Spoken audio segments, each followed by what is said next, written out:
प्रयागराज महाकुंभ का 26 फरवरी को महाशिवरात्रि पर औपचारिक तौर पर समापन हो गया है। समापन के बाद संगम की रेती पर अस्थायी तौर पर बसाए गए तंबुओं के शहर को अब उजाड़ने का काम शुरू हो गया है।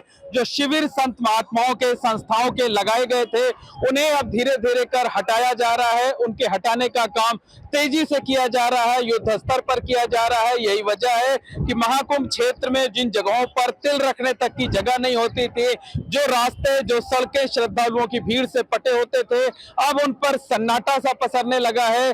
जो शिविर भव्यता और दिव्यता की एक अलग अनूठी मिसाल पेश करते थे, उन्हें उन शिविरों को अब हटाने का काम शुरू किया जा चुका है। सिर्फ संगम जाने वाले रास्तों पर ही श्रद्धालुओं की चहल पहल है, उनकी भीड़ नजर आती है। इस वक्त हम मौजूद हैं संगम द्वार के पास, जहां आप देख सकते हैं कि जो शिविर लगाए गए थे, उन शिविरों में से ज्यादातर को हटाया जा चुका है। वहां पर जो पार्किंग बना दी गई है, जो वाहन दूर दराज से जिन वाहनों पर सवार होकर श्रद्धालु आ रहे हैं, उनके वाहन यहां पर पार्क किए जा रहे हैं। यहाँ बड़े बड़े शिविर लगे हुए थे, बड़े बड़े टेंट लगे हुए थे, दिव्यता और भव्यता की अनूठी मिसाल पेश किया करते थे।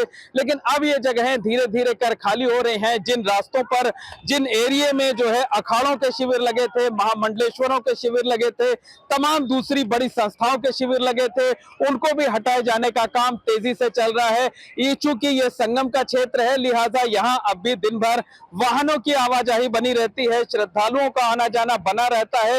लेकिन दूसरी तरफ की अगर हम बात करें, तस्वीरें दिखाना चाहें, हमारी दाहिनी तरफ आप देख सकते हैं कि जीवन दायिनी और मोक्ष दायिनी गंगा नदी है, पांटून पुल है, और पांटून पुल के दूसरी तरफ जो अखाड़ों के संत महात्मा थे वो यहाँ पर रुके हुए थे, नागा सन्यासी रुके हुए थे, तमाम दूसरे सन्यासियों को जगह दी गई थी, तमाम दूसरे संत महात्माओं और संस्थाओं को जगह दी गई थी।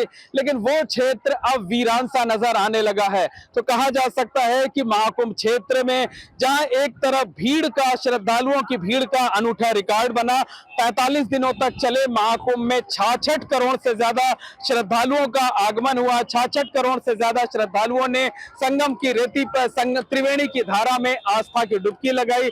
वही महाकुंभ क्षेत्र अब धीरे धीरे कर उजाड़ा जा रहा है, वहां वीरानगी सी छाई हुई है। और एक बात और आपको बता दें कि जो संगम जाने वाले रास्ते हैं, वहां पर तो श्रद्धालुओं का आना जाना बना हुआ है। अब भी बड़ी संख्या में जो श्रद्धालु हैं वो यहाँ पर पहुंच रहे हैं, आस्था की डुबकी लगा रहे हैं, पूजा अर्चना कर रहे हैं।